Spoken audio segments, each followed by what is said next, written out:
주말에는 뉴스를 봅니다. 챙겨볼 뉴스 많아서 복잡하고 속 시끄러운 당신을 위해 쉽고 명쾌하게 정리해드리겠습니다. 김프로쇼 지금 시작합니다.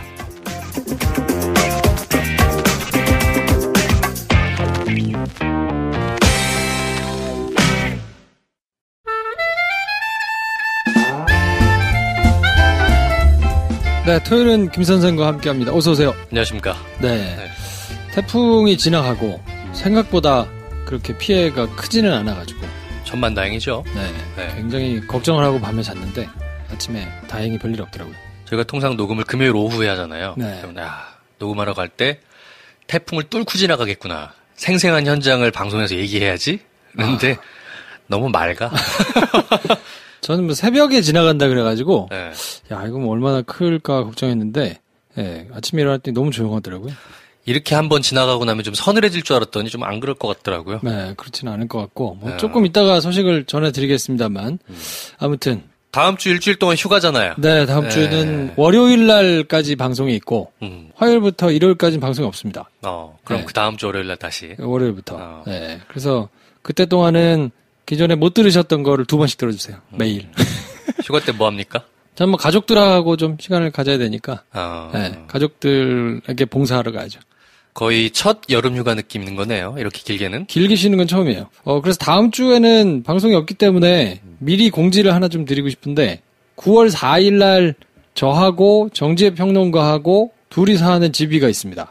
서울극장에서 하더만요. 서울극장에서. 네. 네. 전반기에는 이승국 씨가 혼자 하기도 하고 막 그랬는데 정지혜 평론가님 모시고 렛미인 2008년 작품 영화 얘기를 좀 자분자분 하고 싶다 그래가지고 9월 4일. 네, 9월 4일 화요일인데 시간은 저녁 7시 반입니다. 네, 시간 되시는 분들은 영화도 보고 뭐 1시간 정도 뒤에 이제 영화 얘기 집이 하니까 시간 되시는 분들 많이 오시면 좋겠습니다. 예매는 어떻게 하는 건가요? 서울극장 사이트에서 하는 것 같아요. 그냥 영화표 끊는 것처럼 똑같이? 그런 것 같아요. 네. 9월 4일 저녁 7시 거 영화표를 끊으면 영화 보고 지브이다. 그렇죠. 그렇게 생각하시면 되는 거죠. 지브이가 포함되어 있는 것 같습니다. 여러분 지금 달려가셔가지고 예매 눌러주시고 이게 그러면 9월 4일 날 한 번 하고 끝나는 건가 아니면 몇 번 더 계약? 극장에서는 매번 있는데 저희가 그 다음에 선택이 될지는 그날 하는 거 보고 결정하겠죠. 반응 보고. 네. 예매가 몇 장이 되느냐. 그렇죠. 네. 배 감독은 안 가고 둘만 가네요? 다 같이 가기에는 극장 쪽에서 둘이 해라. 자분자분하게. 네. 왜냐면 원래 한 명이 하는 거라. 2명을 부르는 것도 쉽지 않아서 3명을 부르기는 사실상 좀 어려워가지고. 그렇군요. 52시간 근무라서 요새는 퇴근도 일찍 하시더라고요. 네, 서울극장 가면 시간 딱 맞습니다. 아무튼 서울극장 많이 시간 되시는 분들 와주시고. 네. 저희가 한 주의 뉴스를 뽑아가지고 해드리고 있는데 어떻게 하는 게 효과적일 건가 막 이렇게 저렇게 이제 해보다가 키워드를 미리 뽑아가지고 말씀을 드리고 시작을 한번 해보는 것도 좋겠다. 다 해보는 거죠, 뭐. 그래서 뭐 3개 하고 하나 설명하고 3개 하나 요것도 그렇게 체감은 잘 안 돼가지고 2주의 키워드를 뽑았습니다. 네, 그랬더니 이번 주에 이슈 뉴스 키워드는 한 7개 정도 나오더라고요. 요 7개 뉴스 이슈 정도 기억하시면 지난주 뉴스는 뭐 충분히 다 이해하고 지나가시는 거다 볼 수 있을 텐데 이슈를 7개를 한번 말씀을 해주실까요? 네, 이번 주 뉴스 키워드 7개 천천히 말씀 들어볼 테니까 기억하세요. 첫 번째 박근혜. 네. 두 번째 삼성. 세 번째 태풍. 네. 네 번째는 특검. 다섯 번째는 이제 각 당 전당대회에 준비한 당대표. 재미없는 시리즈지만 계속 가는 사법농단. 네. 그리고 남북관계 이렇게 되겠습니다. 네, 박근혜, 삼성, 태풍, 드루킹 특검, 당대표, 사법농단, 남북관계까지. 네. 요 7개 정도 키워드를 기억을 하시면 되지 않을까 싶고. 네. 그래서 키워드 중에 첫 번째 키워드 박근혜와 삼성. 네, 요 뉴스들에 대해서 정리를 한번 좀 해볼까 싶은데요. 1심에서는 징역 24년에 벌금 180억 받았는데 1년 늘었어요. 그래서 징역 25년에 벌금은 20억이 늘어서 200억 원. 최순실 씨는 징역 20년에 벌금 200억 원. 안종범 씨는 징역 5년에 벌금 6천만 원. 네. 사실 이번 재판의 주요한 내용은 삼성 관련된 뇌물이 어떻게 되느냐 이게 이제 재판의 핵심이었거든요. 근데 이재용 재판의 2심이 굉장히 크게 바뀌었거든요. 그렇죠. 그 내용의 요지가 이제 삼성에서 승계 작업이라는 게 있었다는 걸 인정을 안 했기 때문에 뇌물 액수도 36억밖에 인정이 안 됐거든요. 그래서 징역 5년 이하가 나오면서 집행유예가 선고가 된 거거든요. 이번에 박근혜한테 내려진 판결에서는 우리가 계속해서 문제 삼고 있는 게 그거잖아요. 삼성 승계 작업에 대해서 법원이 승계 작업이 있었다라고 판단한 거냐, 없었다고 판단한 거냐, 이게 계속 논쟁의 이제 포인트인데. 네. 승계 작업이 있었는지를 아느냐 모르느냐가 중요한 거는 제3자 뇌물죄 때문에 그렇거든요. 그렇죠. 제3자 뇌물죄라 그러면 부정한 청탁이 반드시 있어야 증명이 돼야 되거든요. 있다고 인정은 했어요. 근데 액수가 16억짜리만 인정이 됐고 204억짜리는 이건 부정한 청탁하고 상관없다. 이거를 만족한다고 봐야 될지 아직도 모자라다고 보는 사람들은 훨씬 많을 텐데 어차피 박근혜가 1년 더 사냐 아니면 뭐 벌금을 몇 억 더 내냐 이거는 중요하지가 않잖아요. 그렇죠. 지금은 오히려 이 판결로 인해서 이재용 부회장에 대한 판단이 어떻게 바뀔 거냐. 이게 사실 저의 관전 포인트 아니겠습니까? 그렇죠. 어쨌든 16억 됐고 70억이 인정이 됐잖아요. 그래서 80억이 넘어갔기 때문에 이재용 부회장이 실형을 살 수 있다는 가능성이 매우 높아지기는 했어요. 이제 이재용 부회장은 대법원 판결만 남았지 않습니까? 그렇죠. 네. 이재용 될까요? 재판이 대법원 3부에 지금 가 있거든요. 네. 근데 아마 박근혜 재판도 대법원 3부로 갈 가능성이 높고 의견이 조금 갈리면 전원합의체 회부될 가능성이 있거든요. 근데 이거는 아무래도 굉장히 좀 크고 복잡하고 이런 사안이기 때문에 전원합의체 올라갈 가능성도 조금 있어 보이고 아직까지 국정농단 사태 관련해서 재판이 아직 안 끝난 거는 신동빈 롯데 회장 2심이 진행 중인데 이것도 거의 끝났거든요. 10월 초에 아마 선고가 있을 거고 그래서 2심까지는 거의 대부분 재판이 이제 끝나서 진행이 되고 있는데 대법관들의 구성이 많이 바뀌었거든요. 그렇죠. 네, 그래서 전원합의체에 붙여지면 삼성한테 일방적으로 유리하게 나올 가능성은 조금 낮아지진 않았나. 근데 그렇다고 하더라도 그냥 국민들이 상식적으로 보기에 명쾌하고 시원한 판결이 나오기를 기대하기는 조금 어렵지 않나. 지금이 8월 말이니까 한 6개월 뒤? 그 정도? 빨리 된다 그러면. 근데 대법원 거는 사실 기한이 정해져 있지는 않거든요. 그리고 이제 물어보시는 건 이재용 재판이 언제 결과 나올 거냐일 텐데 지금 2심 재판이 파기될 가능성이 높아진 거거든요. 그럼 다시 해야 돼요, 2심을. 내려와서. 그러면 2심이 다시 내려와가지고 파기환송돼서 재판을 한 다음에 그게 3심 올라가서 확정이 돼야 되거든요. 그럼 한 1년 넘게 걸릴 수도 있네요. 1년 훨씬 더 넘을 수도 있고 시간이 하여튼 오래 걸릴 수 있는 거는 맞죠. 2심 재판 하신 분이 그 유명한 그 정영식 판사죠? 그렇죠. 네. 근데 이번에 박근혜 재판 2심을 한 김문석 부장은 김영란 전 대법관 동생이에요. 유명한 분 동생이군요. 그렇죠. 그래서 진경준 검사장이라고 있었잖아요. 옛날 그 주식 받아가지고 그렇죠. 우정이다. 그렇죠. 그때 원래 1심에서는 징역 4년을 받았는데 이분이 2심 재판을 맡았었거든요. 징역 7년으로 올라갔었어요. 대법원에 가서 그게 이제 바뀐 건데 그때 기억해보면 우병우하고도 이렇게 연관이 돼 있는 상황이라 뭔가 영향을 미쳤을 가능성이 있지 않겠나 싶거든요. 근데 이분은 그래도 나름대로 소신을 가지고 좀 재판을 하시는 분 같아요. 그래서 이번 재판도 아주 전향적으로 많은 게 바뀌지는 않았지만 그래도 원칙에 좀 가깝게 나오려고 노력을 한 거 아닌가 싶은 생각이 조금 들긴 합니다. 김문석 부장판사. 네. 판사들 이름이 너무 많이 나와요. 정말 관심 없었는데. 그렇지. 어쩔 수 없이 시사에 관심을 갖다 보니까 사람들 이름을 기억하게 되네요. 판사 이름을 누가 알겠어요. 근데 요즘에는 너무 많이 만나가지고. 내가 살면서 판사 이름을 외울 거라고는 정말 꿈에도 생각 안 했었어요. 그렇죠. 자, 박근혜 전 대통령 관련된 나머지 소식들이 조금 있는데 유달리 지난주에는 박근혜 관련된 소식이 많았거든요. 근데 이게 다 대부분 심증으로는 그러지 않았을까 싶었던 내용들이에요. 그 백남기 농민분, 이제 물대포 맞고 사망하신 백남기 농민의 수술에 청와대가 개입했다. 이 얘기가 굉장히 충격적이죠. 경찰청 인권침해 사건 진상조사위원회가 열려서 이제 조사를 한 결과가 나왔는데 청와대에서 보건복지비서관실 행정관이 서울대 병원장한테 전화를 해서 계속 챙겼다는 거잖아요. 그래서 오병희 원장이 신경외과 전문의 백선화 교수한테 전화를 하고 청와대 전화 받은 다음에 현장 의료진은 의식이 없고 막 그러셨으니까 보존적인 치료를 하다가 일주일 뒤에 퇴원하는 것으로 얘기를 했는데 네. 수술을 권유하더니 직접 들어가서 본인이 수술도 하고 이제 숨지고 난 다음에는 뭐 그때 한참 논란이었던 외인사냐 병사냐 그렇죠. 뭐 사인을 병사라고 네. 주장을 했죠. 그래서 아무튼 청와대에서 직접적으로 여론이 날빠질 거를 의식해가지고 네. 챙겼다는 정황이 확인이 된 거고 누구나 다 그럴 거라고 생각은 했지만 그렇죠. 네. 확인이 된 뉴스가 하나 있었고요. 조현천 기무사령관이 국회에서 박근혜가 탄핵되던 당일날 네. 청와대로 들어갔었다. 네. 왜냐면 12월 9일인데 이제 정확히 기억을 하죠. 왜냐면 12월 10일이 제 생일이거든요. 네.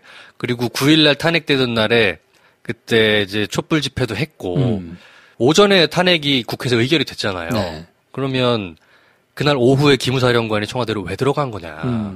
들어가서 대통령을 만나서 뭐 할 거냐. 이미 본인의 그 모든 권한은 정지된 상태인데. 그렇죠. 이게 여태까지 기무사 문건들을 쭉 트래킹해왔던 이슈들과 맞물리면서 결국에는 몸통과 지시가 최종적으로 청와대와 박근혜가 아닌 거냐라는 추측을 하게 만드는 거죠. 네. 네. 굉장히 파괴력 있는 뉴스입니다. 그러니까 네. 이 시점 이후에 조현천이 박근혜를 만난 이후에 군대 내부에서 계엄 관련된 논의가 본격적으로 막 시작이 되거든요. 기무사에서 탄핵을 대비한 계엄령 관련된 초안이 나온 거는 10월 달이에요. 그때 촛불 집회 시작한 지도 얼마 안 됐고 당시만 해도 대통령이 탄핵될 거라는 생각은 누구도 하지 않은 상태였는데도 불구하고 계엄에 대해서 검토를 기무사에서 했단 말이죠. 그러면 그 이후에 실제로 국회에서 탄핵이 의결된 뒤에 그날 당일날 조현천 기무사령관이 청와대로 들어갔다. 이 말인즉슨 검토해서 만들어진 문건이 청와대로 최종 보고된 라인 아닌 건가 이날이. 이렇게 추측을 하게 되는 거죠. 그리고 네. 그 이후에 기무사에서 계엄 비밀 TF 그쵸. 또 꾸리고 네. 뭐 조현천이 합참 찾아가가지고 막 얘기도 하고 네. 본격적으로 막 계엄 논의가 되면서 굉장히 자세한 문건도 만들어지고 하기 때문에 네. 이때 이후로 본격적으로 정말 계엄을 준비한 게 아닌가. 뇌피셜입니다. 이거 확인된 건 아니고 결국에는 박근혜가 본인이 탄핵이 되었을 때 국회에서 탄핵 심판 과정을 쭉 거쳐야 되잖아요. 헌재에서. 네.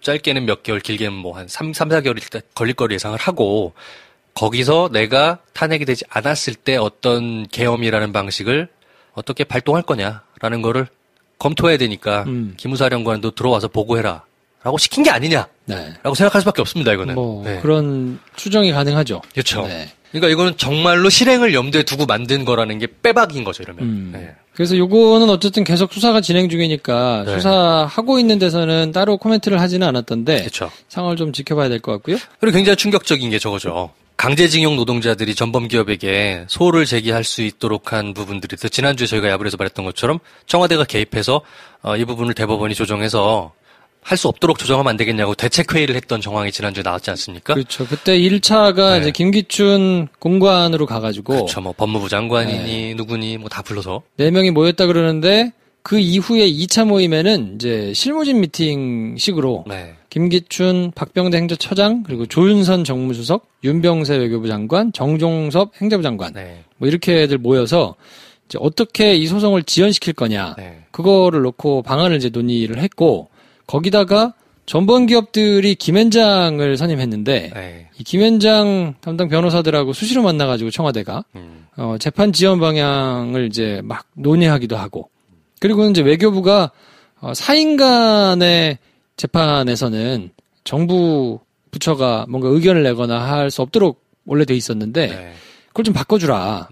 왜냐하면 재판부가 그 의견을 듣고 참고해가지고 재판 결과를 낼 수 있도록 형식을 만들어야 되니까. 명분이 필요한 거죠, 재판부에서도. 네. 외교부에서도 이런 의견을 발표했으니 우리가 재판 결과를 이렇게 냅니다라고 할 때. 근데 원래는 대법원 규칙상 그럴 필요가 없거든요. 그냥 재판부가 알아서 판단하면 될 일인데 이거를 2015년에 대법원이 민사규칙을 개정합니다. 그래서.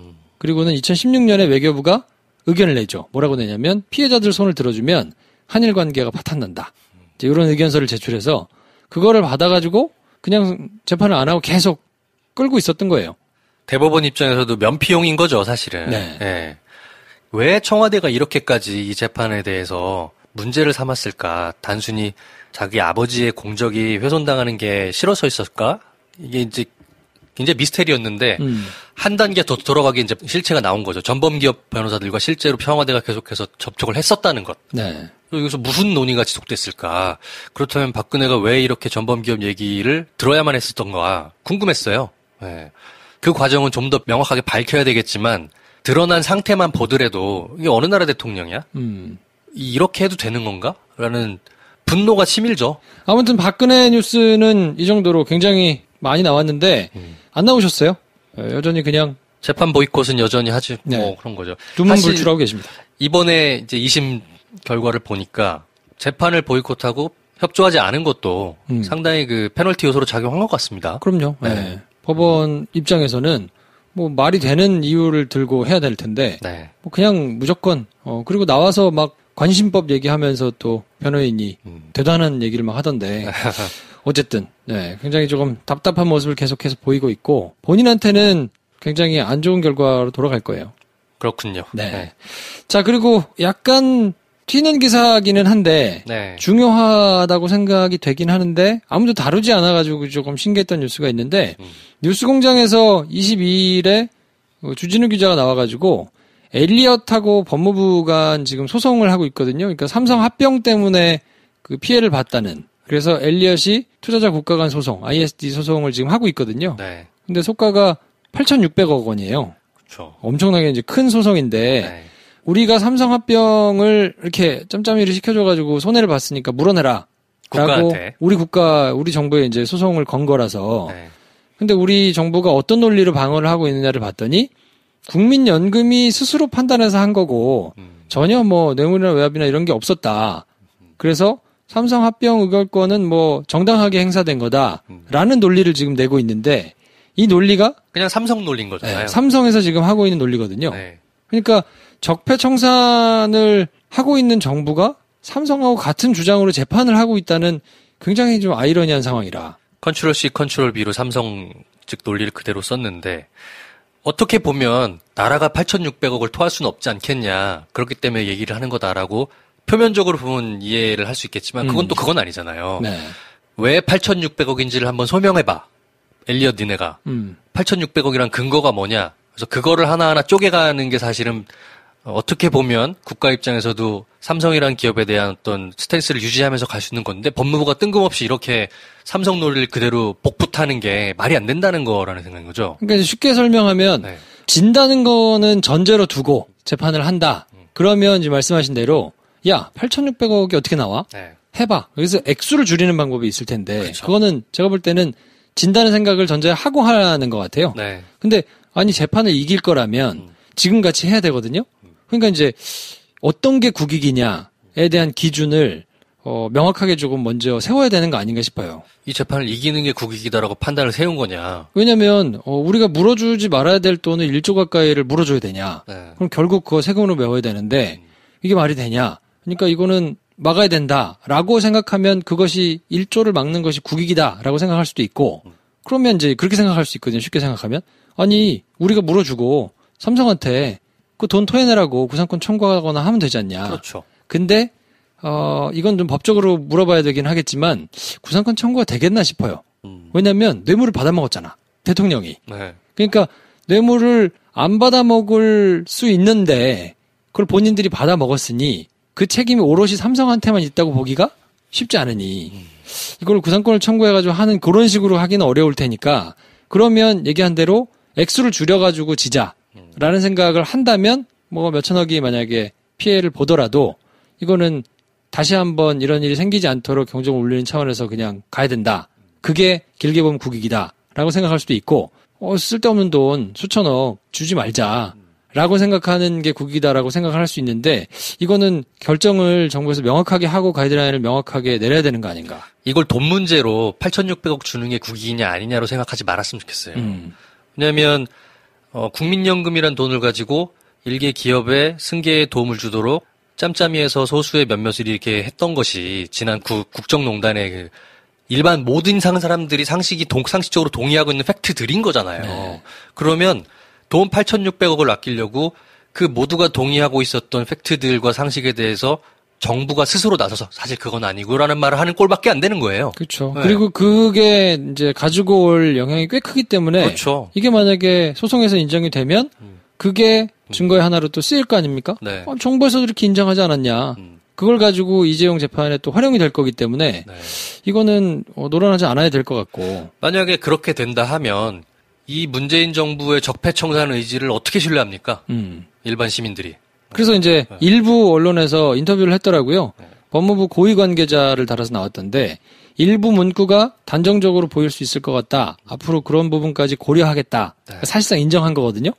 그러니까 이거는 여론이 좀 압박을 해야 맞을 것 같은데 저는 궁금했던 게 이거 오늘 여러 군데서 뉴스가 좀 나올 수도 있겠다라고 생각을 했는데 아무데도 안 나왔어요. 오히려 방송 뉴스에는. 저는 언론들에 대해서는 별로 기대가 없습니다, 요즘은. 그냥 언론은 생태적인 한계, 타고난 한계가 있기 때문에 본인들한테 불리한 이슈들에 대해서는 어쩔 수 없이 1차적으로 침묵할 수밖에 없겠다. 그게 잘했다는 게 아니라 그게 굉장히 못난 짓이긴 하지만 큰 기대가 없다. 그래서 보도를 안 하는 이슈가 이거 말고도 많잖아요, 사실은. 23일은 사실 태풍이 있었기 때문에 네. 태풍 뉴스로 처음부터 끝까지 도배가 돼서 들어갈 이제 틈이 없기는 했을 텐데 이거는 어쨌든 여론에 좀 이렇게 알려져서 그렇죠. 사람들이 좀 많이 왕왕거려가지고 제대로 좀 가야 되는데 그냥 스리슬쩍 묻히기는 좀 아까워서 정부, 법무부 이런 데서 좀 액션을 취해가지고 잘못된 걸 좀 바로잡아야 되는 거 아닌가 그런 그렇죠. 생각이 좀 듭니다. 네. 자, 그리고 다소 싱겁고 다소 답답한 뉴스들이 쭉 이제 나열이 될 텐데 태풍, 드루킹 특검, 또 당대표, 사법농단 이런 것들은 다소 싱겁기도 하고 조금 답답하기도 하고 이런 뉴스들인 것 같아요. 앞에 거 3개에 비해서는 비교적 싱겁다. 그렇죠. 왜냐하면 태풍 쏠릭 이건 싱거워서 다행인데 한반도를 통과했는데 생각보다 위력이 세지 않아가지고 내륙의 피해가 얼마나 될 거냐가 사실은 굉장히 저희가 봤던 포인트인 거잖아요. 그렇죠. 그런데 정말 다행입니다. 네. 네, 무사히 넘어가줬고 안타까운 거는 주말부터 다시 더위가 온다는 거죠. 그렇죠. 네. 이제 물론 제주하고 전남 쪽에는 비가 많이 와가지고 네. 제주에 한 300mm 왔고 강진에 한 246mm, 목포에 153mm 이렇게 왔으니까 네.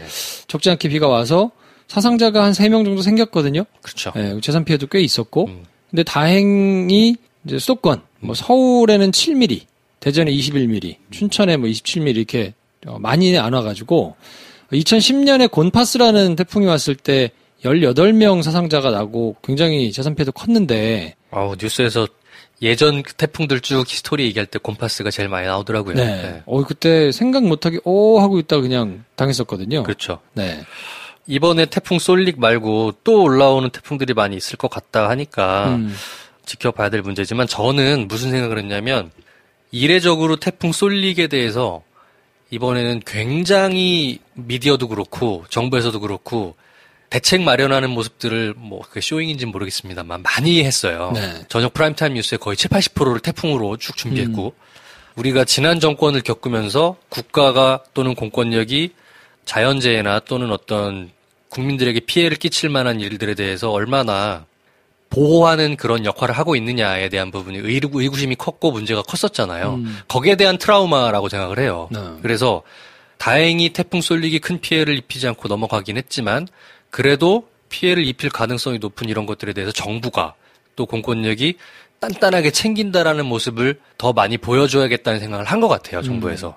그리고 일정 부분 그런 거는 어느 정도 다가왔습니다. 네. 상당히 노력하고 있구나. 그 시간대도 잘 맞았던 것 같아요. 네. 새벽 시간에 상륙한다고 하고 또 태풍이 굉장히 느린 속도로 북상했고 제주도가 막 이렇게 휩싸이는 거를 봤기 때문에 잘 준비를 한다고 막 굉장히 준비를 많이 했는데 곰파스 때는 그것보다 시간대가 애매하게 올라왔거든요.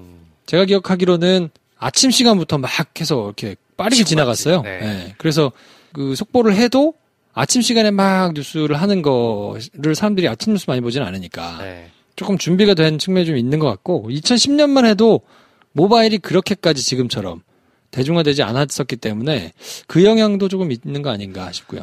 여러 가지 태풍 이건 말고도 앞으로도 태풍이 자주 올 수도 있지만 그럴 때마다 어떻게 준비를 할 것이냐에 대한 어떤 매뉴얼 같은 느낌인 건데요. 이번 쏠릭이 주요 지방들 같은 경우는 학교들에도 휴업 다 했잖아요. 다 했죠. 그리고 거기에 대한 대비를 국가가 나서서 했단 말이죠. 그러니까 이런 부분들이 나라가 국민들을 어떻게 지키냐에 대한 모습인 거라서 네. 저는 굉장히 의미가 있었다고 생각을 해요. 그래서 사실 태풍이나 자연재해는 저희가 예상은 하지만 그 실제 파워나 영향력을 컨트롤할 수가 없잖아요. 네. 앞으로도 그럴 것이고. 근데 그럴 때 최소한 우리는 얼만큼 대비를 할 수 있을까? 그거를 국가가 얼마나 주도적으로 하느냐에 대한 모습을 본 거라고 생각해서 이번 태풍 쏠릭은 되게 의미심장했다 생각해요. 네. 네. 주말부터는 다시 낮 최고 기온이 30도 웃도는 더위가 기승을 부린다고 하니까 이게 되게 재밌는 게 태풍이 내일 오니까 이제 각 학교들 같은 경우에는 내일 학교 오지 마. 또는 기업들 같은 경우는 아침 출근 시간이나 이런 거에 대해서 이제 나름대로 내부 공지를 하지 않습니까? 그래서 어제인가 이제 단톡방에 돌았던 얘기인데 각 회사들마다 태풍에 대처하는 이제 공지사항들의 예가 다 나왔어요. 실제로 발표가 됐대요.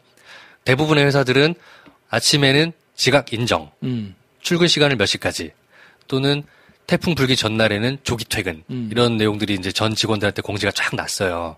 나름대로 이제 자기 회사들의 특성에 맞게, 준비를 잘 하고 있는데, 어떤 회사였던 거냐면, 위메이크 플러스 위메이프 있죠.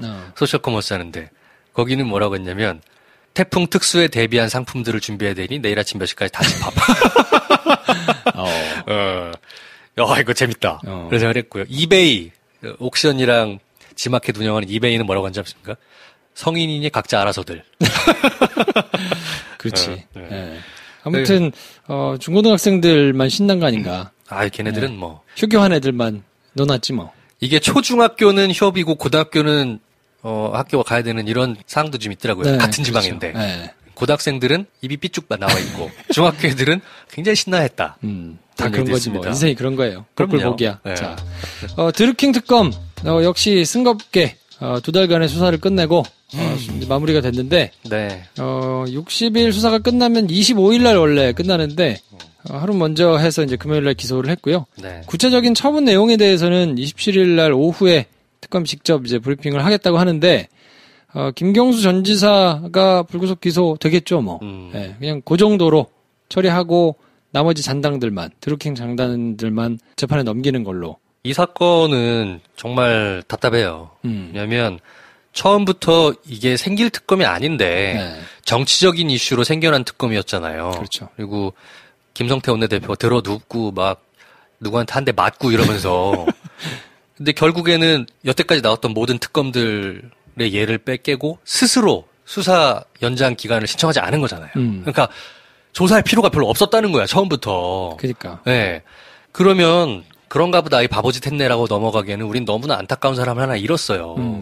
노회찬 의원을 잃지 않았습니까? 네. 이게 무슨 짓이냐 이거. 그렇죠. 너무 화가 나요.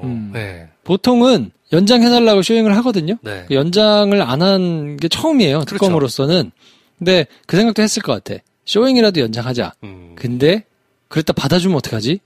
라는 생각을 아마 하지 않았을까. 할 거 없는데. 그러니까 만약에 청와대나 이런 데서는 그것도 아마 계산했을 거라고요. 받아 그러면. 받아줘. 연장해줘. 그래. 그럼 정말 난리 나는 거거든요. 그렇죠. 왜냐면 나머지 30일 동안 뭐 해? 할 게 없지. 할 것도 없고 수사할 일도 없는데 네. 쇼잉했다 그렇게 되면 정말 더 크게 난리 나니까 네. 이거 아마 계산을 해봤을 텐데 맨 처음으로 연장도 안 하는 특검 오명을 쓸 것이냐 차라리 그걸 뒤집어 쓰는 게 낫다라는 판단인 거니까 네. 진짜 쓸데없는 짓 했다는 거죠. 자유한국당과 이 야당들의 후한무치함이 전 정말 너무 짜증납니다. 자기들이 하자고 해서 한 특검인데 연장 신청 안 하고 결과물 없이 이렇게 끝나는 거에 대해서도 일체의 책임감은 느끼지 않아요. 그렇지. 정말 원래 열받습니다. 그런 거를 느끼는 사람들 같았으면 그걸 하자고 했겠어요. 네. 그러니까 그냥 다음번 총선에서 괴멸되는 게 답이야. 네. 사람이 하나 갔는데 네. 정말 너무 화가 납니다. 그리고 또 하나 싱거운, 이건 싱겁다고 하긴 좀 그런데 당대표 선거를 앞두고 지금 민주당하고 바른미래당이 열심히 뛰고 있거든요. 한쪽은 화끈하고 한쪽은 싱겁습니다. 네. 민주당 쪽은 굉장히 화끈해요. 그래요? 네. 화끈하다고 봐야 되나? 내부의 그 민주당 당원들 사이에서는 굉장히 핫합니다. 그렇지. 네. 근데 뭐 전 국민적으로는 뭐 그렇게 큰 관심이라 있다기보다는 그렇죠. 대체적으로 생각하는 그냥 이해찬 씨가 되지 않겠나 싶은 생각을 좀 하는 데도 있는 것 같고 아니다.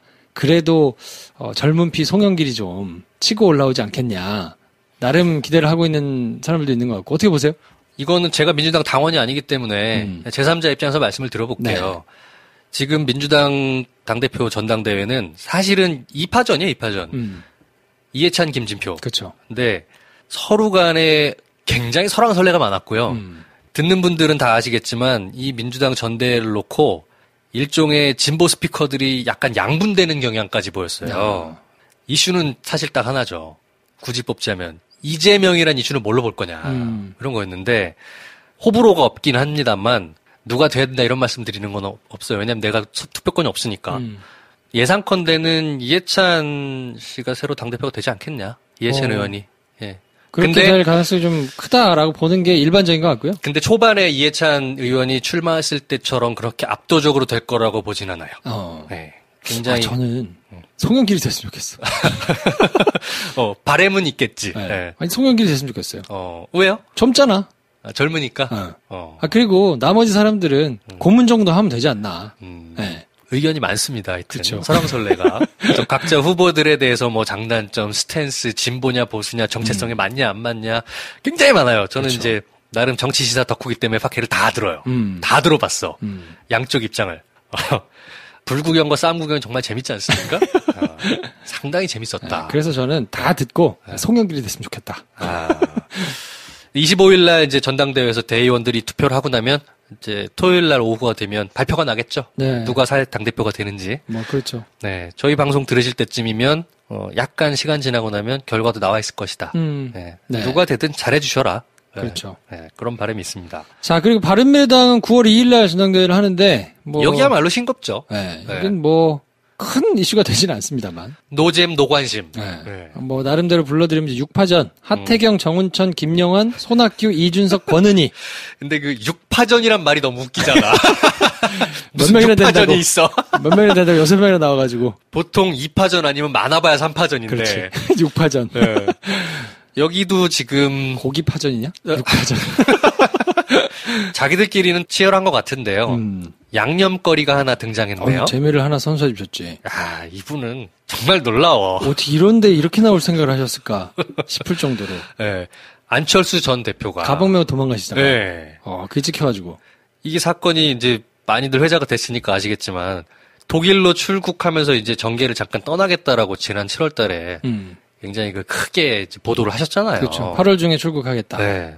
근데 안철수 씨가 서울 시내 모처에서 발견이 됐습니다. 이건 발견이에요. 근데 발견된 거는 그럴 수 있잖아. 내가 신변 정리를 하고 독일 떠날 때까지 한 달 정도 시간이 있으니까. 그런데 기자를 피해서 도망을 가더라고요. 야, 이거 도망갈 일이야? 왜 도망가? 그래서 저는 그걸 보고, 야, 저분이 늘 그랬듯 진짜 센스도 없고 뭐 이런 생각을 잠깐 하다가 생각을 고쳐먹었어요. 저거는 그렇게 볼 일이 아니다. 그러니까 정치적인 센스가 없어서 언론을 다루는 스킬이 부족해서 옛날에 7, 8년 전이라면 그럴 수 있을 것 같거든요. 근데 안 좋은 건 많이 배웠단 말이에요. 나쁜 건 많이 배웠어. 그래서 뭐 약간 애매한 상황에선 답변 안 하고 나가고 뭐 이런 거 많이 했단 말이에요. 근데 막 도망가잖아. 왜 저렇게 도망가지? 근데 사실 본인이 그러면 몰라서 저랬을 것이냐 아니라고 생각하거든요. 뉴스가 안 되게 하는 방법도 본인이 충분히 알 거란 말이에요. 이 상황에서 뉴스가 안 되게 하려면 그냥 얘기를 허우 웃으면서 잘 해주면 돼요. 그리고 얘기를 들어보면 독일 안 갔다 온 게 아니기 때문에 갔다가 비자가 안 돼서 비자 이제 긴 거 받으려고 다시 들어와서 곧 나간다는 거 아니에요? 우린 뭐 그거에 대해서 다 충분히 익스큐즈 할 수 있죠. 그럼 뭐가 가보다. 문제야? 그리고 만나서 얘기하면 허허 웃으면서 만나가지고 나갔다 왔는데 길게 나가려면 비자 문제가 있어서 잠깐 들어왔다가 뭐 다시 나간다. 어떻게 잘 지내시냐? 아이고 팀들하고 밥이나 한번 먹읍시다. 이래가지고 먹으면 머쓱해지잖아 기자가. 그렇죠. 그리고 그걸 쓸 수는 있어요. 그리고 안 쓰지는 않을 거야. 아주경제 같은 이제 좀 마이너 매체면 어쨌든 만났으니까 기사를 쓸 텐데. 써봤자 화제가 안 되죠. 화제가 전혀 안 되거든요. 그래서 그 포인트에서 저는 싶은 게 하나 있었어요. 이 사람이 누구를 신경 쓰고 있는가. 지금 신경 쓰고 있는 거는 대중이 아니에요. 이 사람은 그러니까 정치인이라면 대중을 상대로 정치를 해야 되는 건데 그렇다고 치면 이게 뭐 기사가 돼봐야 대중이 나한테 관심 있겠나. 그리고 기사거리도 아니기 때문에 그냥 기술적인 문제로 들어와가지고 살집 알아보러 내가 나갔다가 잠깐 들어와서 인사드리고 그리고 나 나갈 거다. 근데 기사를 쓰면 어떻게 쓰겠어요? 지금 안심 논란이 되고 있는데 뭐 지금 사연 만나가지고 이렇게 하고 있는 게 뭐 문제가 되지 이런 게 나오겠지. 네. 근데 해명을 잘 달아놓으면 기사가 퍼지지도 않고 그냥 지나갈 뉴스인데 그거에 민감하게 반응할 사람이 누구냐면 당 사람들이에요. 그렇죠. 네. 그 사람들은 아주 격렬하게 반응할 거거든요. 이게 뭐 안심 뭐 하는 거 아니냐. 그러면서 막 하면 이 사람 입장에서는 진짜로 잃을 게 있다고 생각해서 저렇게 뛰어간 것 같아요. 그러니까 실제로 안심이 작동하기를 원하고 그 안심에 속하는 사람들이 피해를 안 보기를 원하는데 굉장히 신경을 쓰고 있는 거 아닌가. 근데 그런 뉴스가 나오면 네. 대중들은 아무 관심 없는데 그 사람들이 피해를 실제로 볼 수 있거든요. 그러니까 그 사람들을 지키려면 도망가야지. 그렇게 막 두세 개, 세 개 단씩 막 내려가서 뛰어가는 거지 막. 죄 지으신 게 아니잖아요. 막 이럴 때 막 또 뭐 하는 짓이야 저게. 그러니까 자기 사람들이 다치지 않게 하기 위해서 그렇게 선택을 했다. 그렇죠. 결국엔 이제 자기죠. 자기를 지지하거나 자기가 얘기가 통하는 사람들이 괴멸해버리면 안 되는데 네. 그 몇 사람이라도 찔러 놓으려면 내가 여기서 뭔가 이렇게 짱짱 하고 있다는 게 알려지면 당연히 그걸 가지고 막 이준석 같은 하태경 같은 사람들하고 얘기할 거 아닙니까? 그렇죠. 안심 아니라고 하더니 지금 만나가지고 짬짬이 하고 있고 말이 되냐 하면서 막 하는데 대중은 아무 관심 없지만 투표하는 사람들한테는 작용할 거란 말이에요. 근데 그렇게 계단을 2개, 3개씩 뛰어내려가면서 도망가는 뒷모습이 찍힘으로 인해서 그 짬짬이 의혹이 더 세졌습니다. 세졌지. 네. 네. 참 바보 같은 짓인 거죠. 그러니까 굉장히 감각도 없고 뭐도 없고 네. 하여튼 그런 거죠. 정치하시면 안 돼요, 이분은. 그렇죠. 이 양반이 발견된 데가 본인이 데리고 있던 싱크탱크 건물이잖아요. 그 사무실이었고. 그리고 그 자리에서 박주원 최고를 네. 만난 거예요. 그것만으로도 뭐야 지금 뒤에서 영향력 행사하나? 자기 후보들 뒤에서 지원하는 방향 얘기하고 있나? 라고 충분히 이렇게 의혹을 가질만 한데 차라리 그런 거 아니고 출국하기 전에 이제 친했던 사람들이랑 얼굴이나 보려고 나왔습니다. 허허 웃고 넘어가면 사실은 당내에서 지금 안철수 대표가 뒤에서 영향을 행사하는 거 아니냐라고 주장하고 싶어도 되게 그렇게 말하는 사람들이 머쓱한 거예요. 아니 무슨 근거로 자꾸 지금 떠난 사람 흠집내는 거냐. 자신이 그렇게 없냐. 역으로 욕을 먹을 수 있었는데 도망가는 바람에. 그렇지. 저거 했어. 한 거야 지금. 그러니까 정치하시면 안 돼요, 이분은. 정치를 할 수 있는 깜냥이 아니에요. 네. 나는 이 상황을 보면서 또 웃겼던 거는 제발. 그 다음 날 사실 그 아주에서 낸 그걸로 그렇게 기사가 막 많이 나진 않았어요. 그렇죠. 도망갔다는 거에 대해서. 기사가 날 일이 아니야, 이거는. 근데 그 다음 날 아주 스무스하게 독일의 무슨 연구소에 연구원으로 간다는 기사가 쫙 나왔어요. 그걸 보면서 야, 언론들이 아직도 안철수를 이렇게 잘 대해주네? 왜냐면. 왜 이렇게 기사를 많이 내줘? 출입하고 있는 사람들한테는 안철수는 없어졌지만 안철수 개가 있잖아. 그럼 안철수 개는 한번 도와줘야 된다는 생각을 한단 말이에요. 부탁하고 뭐 개인적으로. 야, 아니 죄진 게 아니잖아. 네. 뭐가 잘못이냐.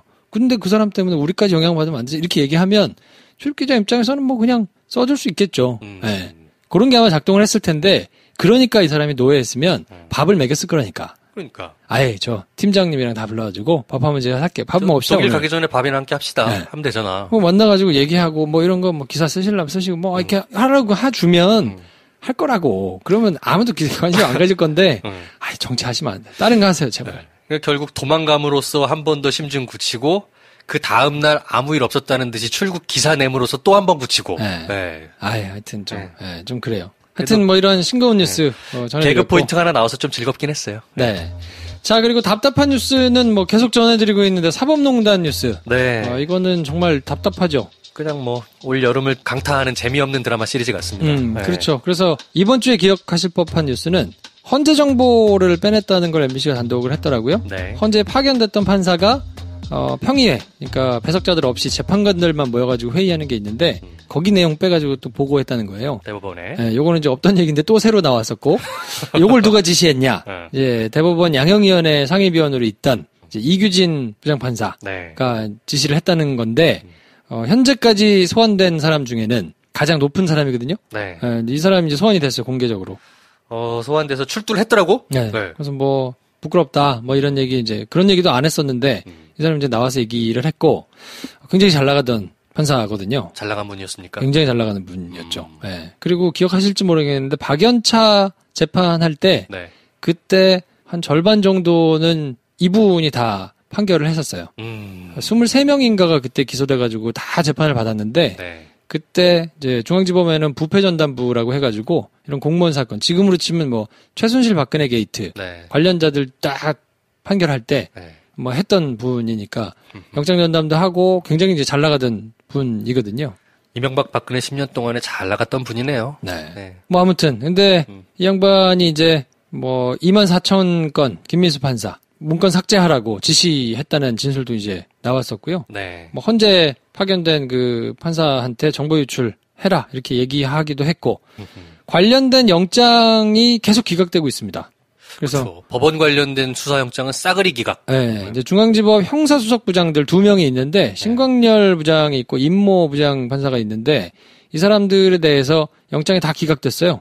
직급이 낮은 저기 포항지원에 있는 남호 부장 판사 영장은 이제 발부가 됐는데 정은호 게이트 관련해가지고 돈 받은 판사가 있거든요.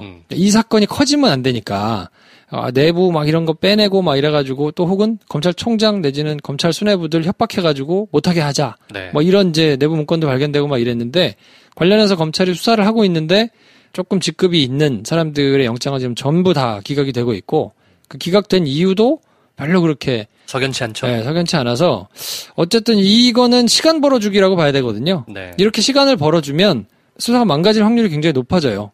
압수를 할 증거가 없어지니까 그럼 진술에만 의존해야 되는데 요거는 아무튼 그러기 위해서 지금 법원이 계속 시간 벌어주기를 욕먹을 줄 알면서 지금 하고 있다고 봐야 될 거고 법원이 자기 식구들 지키고 자기들 지키기 위해서 노력을 하고 있다. 네. 이렇게 관전하면 되겠네요. 아무튼 이거는 네. 뭐 굉장히 답답한 소식인데 뭐 계속 새로운 사건이 조금씩 나오면서 진행이 될 테니까 이거 뭐 같이 가면서 한번 봐야 될 것 같고요.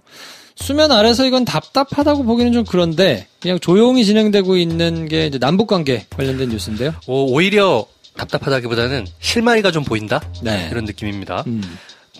미국 폼페이오 국무장관이 다음 주에 방북을 이제 선언을 했고요. 4차죠? 네 번째입니다. 트럼프 대통령이 또 자기는 대북 제재를 풀어주고 싶다. 그런 얘기를 또 공공연하게 얘기를 했어요. 네.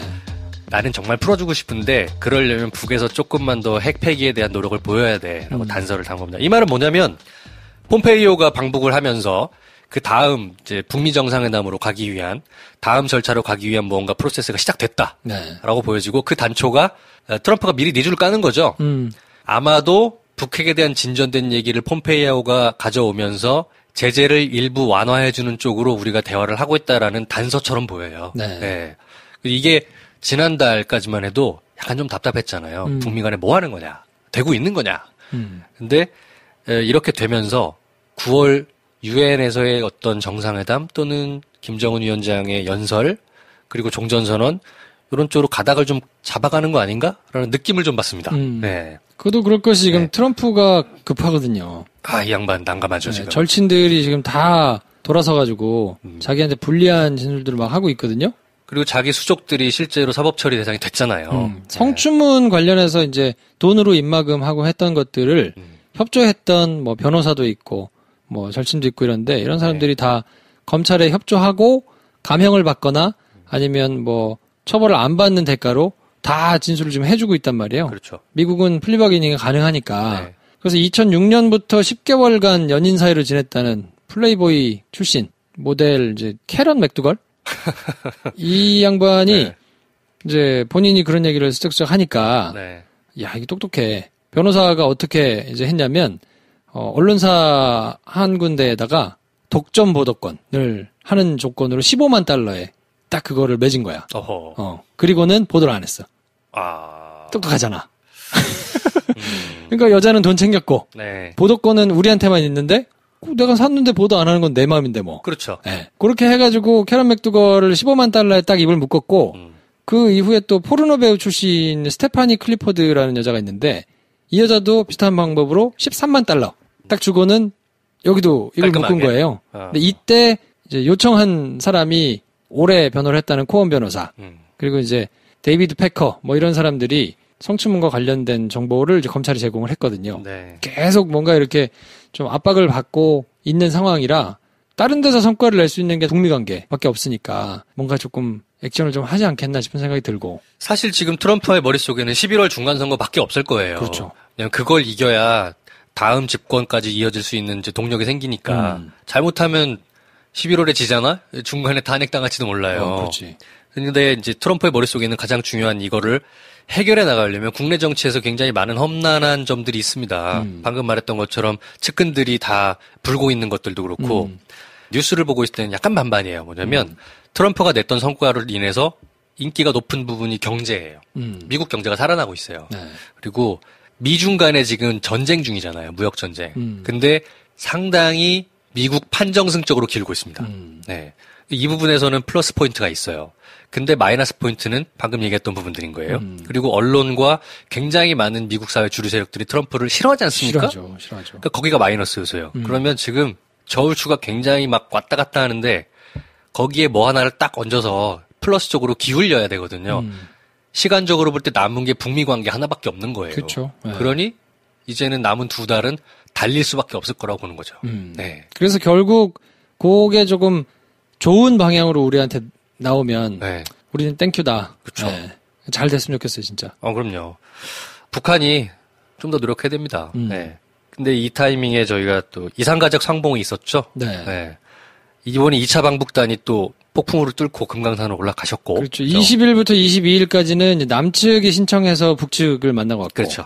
24일부터 26일까지는 이제 북측에서 신청해서 남측 가족들을 만나는 시간인데 네. 하필 딱 시간이 태풍가 걸려가지고 네. 갈 수 있냐 없냐 했는데 아마 이것 때문에 태풍이 사라졌나 싶을 만큼 그냥 소리소문 없이 사라져가지고 그 간절한 바람이 네. 태풍까지도 네, 이렇게. 내용을 보니까 부모가 자녀를 만나는 케이스가 한 가족 있더라고요. 네. 이제 다들 이제 연로하셔가지고 67살 조정기 씨가 북측에 계신 아버지 조덕용 씨 88살 야. 88세 아버지를 만나는 케이스가 하나 있고 네. 최고령자는 강정옥 할머니라고 100세시더라고요. 네. 북측에 있는 여동생 가족을 이제 만나는 케이스가 있고요. 네. 근데 예전만큼 그렇게 막 이슈가 되지는 않고 이제 워낙 다들 연세들이 많으셔가지고 네. 예, 근데 잘 만나고 좋은 시간을 가졌으면 좋겠다 싶은 바람이 좀 있고요. 이거 영상을 보면 그 가족들이 서로 떨어져 있다 만나는 게 그 주는 울림이 있어요. 뉴스를 보면 울컥울컥 하더라고요. 네. 예전과는 다르게 그리고 북에서 온 가족들도 너무 많은 통제를 하진 않는다고 하더라고요. 예전에는 우리나라 못 사니까 뭐 힘들다 이런 얘기 절대 하지 마라. 네, 지금 북이 많이 어렵다 이런 소리는 절대로 하지 말라고 교육을 받았나 봐요. 그리고 남측 가족들이 주는 선물이나 현금 같은 경우도 거의 대부분 압수당했대요. 그런데 이번에는 그런 부분이 상대적으로 덜했다. 그리고 있는 대로 그냥 다 얘기해라. 그리고 남쪽에서 주는 현금이나 그런 선물도 뭘 받았는지 정도만 체크하고 그냥 다 주고 이렇게 하고 있다고 하더라고요. 네. 그래서 변화된 남북관계를 볼 수가 있었고 사실 이산가족은 계속해서 확대해서 만나야 된다고 생각합니다. 네. 가족끼리 헤어졌다 못 만나는 게 얼마나 어렵겠어요. 네. 네. Rows and flows of angel hair and ice cream castles in the air. 그녀의 자전거가 내 가슴 속으로 들어왔다. 자, 이번 주에 자전거 뉴스, 마음에 와서 박힌 뉴스는 어떤 겁니까? 저희가 올여름에 되게 혹독한 더위를 겪었지 않습니까? 네. 그리고 이 더위에 대한 것이 지구온난화에 대한 어떤 두려움까지도 갔었던 게 사실인데, 최후의 북극 빙하가 갈라지고 무너졌다라는 뉴스가 딱 났더라고요. 진짜? 네. 더워서? 네. 오. 북극 온도가 상승을 해서. 이야. 절대 녹지 않을 거라고 생각했던 북극 그 큰 판이 있는데 그게 무너져 내렸다는 거예요. 오. 그래서 기상학자들은 그 현상을 보면서 두렵다라는 평가를 썼습니다. 오. 야, 이거 정말 장난 아니다. 네. 큰일이다. 이런 생각이 들었어요. 뉴스를 보면서. 날이 계속 더워지고 이런 식이면 몇 년 안에 굉장히 큰 기후의 변화를 맞을 수밖에 없는데 인간이 생존할 수 있을까? 현재까지 만들어놓은 문명들이 지금 모습대로 갈 수 있을까? 굉장히 걱정됩니다. 네. 그리고 올여름이 너무 더웠잖아. 그렇죠. 근데 더 웃긴 건 뭔지 알아요? 올겨울이 사상 최악의 한파가 온다. 너무 극단적이야. 네. 진짜 덥거나 진짜 춥거나. 네. 둘 중에 하나를 선택해야 된다면. 더운 게 낫지 않을까요? 네. 그렇죠. 저도 더운 게 나아요. 네. 난 추운 건 싫어요. 되게 절망적인 뉴스가 이게 진짜인지 아닌지 모르겠는데 사상 최악의 한파가 올해 10월 말부터 시작된대. 너무 극단적이야. 어떻게 살으라고. 안 돼요. 진짜. 너무 극단적이야. 여기 난방비도 많이 나와. 힘듭니다. 이거 난방비가 문제가 아니야. 큰일 나. 네. 네. 제 가슴에 와서 박힌 뉴스는 음식점 90% 폐업의 진실이라는 CBS 기사가 있는데 이걸 보면서 이건 이제 이 기사의 요지는 보수지나 이 경제지들이 호들갑을 잘못된 팩트를 가지고 일부러 의도를 네. 가지고 떨고 있다 뭐 이런 거거든요. 그렇죠. 네, 근데 이제 저는 그 주제와는 상관없이 음식점이 90%나 폐업을 하고 있거든요. 2007년부터 17년까지 평균 90.9%. 그리고 2007년부터 2013년까지는 7년 연속 90% 이상. 10개 열면 하나만 살고 나머지 다 망한다. 그렇지. 네. 다 닫는 거예요. 그리고 2012년이 94.5%로 가장 높았는데 네. 외식업 사업 준비 기간이 짧대요. 짧죠. 55% 정도가 창업 준비를 6개월도 안 한대요. 왜냐하면 프랜차이즈한테 문의하면 패키징이 딱 돼 있으니까 네. 돈만 내면 그냥 바로 설치야. 그러니까요. 네. 그래서 5년 이내에 파업하는 경우가 81%. 그러니까 음식점 냈다가 5년도 못 가는 게 8집은 다 그렇다고 그렇죠. 보는데. 5년 내로. 네. 그렇죠. 그래서 이렇게까지 망하나. 이제 늘 어느 도시를 가나 저는 생각하는 게 야, 이 많은 식당은 다 어떻게 사나? 너무 많다, 식당이. 진짜 많죠. 근데 또 맛집은 없어가지고 그렇게 찾아 돌아다녀야 되잖아. 네. 야, 이 많은 식당을 도대체 왜들 이렇게 하는 건가? 싶은 생각도 하면서 마땅히 그거 아니면 또 할 게 없잖아. 할 게 없으니까. 네. 네, 마땅히 할 게 없으니까 제일 손쉽게 할 수 있는 걸 하는데 네. 90%가 망한다. 그리고 늘 그래왔다. 절망적인 얘기인 거죠. 네. 그러니까 우리나라가 이제 IMF 이후로 굉장히 이제 세태가 바뀌면서 평생 직장 개념 없고, 그죠? 그리고 퇴직하고 나면 손에 쥔 퇴직금 가지고 살아야 되는데 평균 수명은 늘어났잖아요. 네. 뭔가 해야 돼. 대부분 선택하는 게 외식 창업이었잖아요. 그러니까요. 네. 하지 마세요, 여러분. 절대 하지 마세요. 네. 큰일 납니다. 어지간하면 하지 마세요. 근데 그거 안 하면 뭐 해? 그러니까. 딱히 할 게 없어요. 차라리 그 돈을 그냥 야금야금 쓰는 게 더 낫지 않나? 그거 야금야금 쓰면 몇 년 못 갔잖아, 또. 아니, 그거 비슷하잖아. 한 방에 쓰고 몇 년 하다가 문 닫는 거랑. 그래도 처음에 창업하시는 분들은 그 10개 망하는 것 중에 나는 하나가 될 거라는 마음으로 대부분 창업하시거든요. 아닐 것이다. 네. 네. 근데 통계는 거짓말하지 않습니다. 그러니까요. 네. 그러니까 그냥 그거를 기정사실로 받아들이고 네. 그럼 내가 하나에 속하려면 그만큼 더 열심히 준비를 해야 되니까. 근데 그렇게 열심히 준비할 거면 사실 다른 거. 뭐 그럴 수도 있지. 네. 네. 아주 안타까운 뉴스기도 하고요. 네. 네. 그래서 이 지점에서 저희가 생각나는 곳이 하나 있죠. 카페철스. 우리 대구 수성교회 카페철스. 그치. 이거 옮겼어요. 대구시 동구 복무동이라는 데로 옮기셨대요. 네. 네. 그래서 여기 이름도 바꿨어요. 이제 더 이상 카페철스가 아니더라고요. 카페철스가 아니고 네. 디다 카페라고. 네. 디다 카페? 커피? 디다. 어쨌든 디다야. 디다. 이 디다가 빡세다 할 때 디다 할 때 그건가. 아니면 뭐 뜨거운 물에 데웠다 해야지. 어쨌든 여기 많이 가주시고. 네. 카페철스가 저희한테 시네마스타 때부터 매주 이렇게 더치커피를 선물로 주셨잖아요. 그쵸. 정말 저희한테 고마운 분들이죠. 청취자 선물 주시면 명단 받아가지고 본인이 다 직접 포장하셔가지고 그걸 계속 매주 2개씩. 이제 이 디다 커피도 저희랑 계속 그런 관계가 되는 건가요? 저희 미안해가지고, 네. 디다 카페로 오픈하시고 난 다음에 저희가 따로 부탁은 지금 안 드리고 있거든요. 네. 근데 옛날에는 그냥 코너 한 구석에 조그맣게 이렇게 커피를 하시다가, 맞아요. 이번에는 아주 작정하고, 조금 사이즈 있게. 네, 인테리어도 하고, 뭐 이렇게 해가지고 지금 하고 계시더라고요. 네. 대구 근처에 계시거나 지나가시는 분들은 많이 방문해주세요. 디다 카페는 5년 내에 닫으면 안 됩니다. 그니까요. 여러분. 도와주세요, 여러분. 도와주세요. 네. 네. 뭐 저희하고 직접적인 건 없습니다만, 그래도 너무 감사하니까. 우리 마음의 친구. 네. 다음 주에는 방송이 없어요. 네, 그러니까, 그동안 못 들으셨던 거, 아니면 그동안 재밌었던 거 찾아가지고 들어주시면 좋겠고. 간만에 이제 일주일을 쉬니까, 이제 다른 멤버들, 이제 배 감독, 여름 작가, 뭐, 김프로, 다들 좀 편히 좀 쉬었으면 좋겠다. 그래서 저 같은 경우는 이제 일주일 동안 방송을 못했던 그 가족여행 기간이 있었기 때문에, 그때 쉬었지 않습니까? 근데 나머지 분들은 올여름을 정말 뜨겁게 보냈는데, 네, 좀 편히 쉬셔라. 네. 네. 그래서 저희가 다른 에피소드를 쉬는 동안에 뭐 올릴 거냐, 뭐 이렇게 잠깐 상의를 하다가, 치우자. 그냥 진짜로 쉬자. 야, 그러면 이거 한번 내기를 해볼까요? 일주일 동안 방송을 쉴 거잖아요. 네.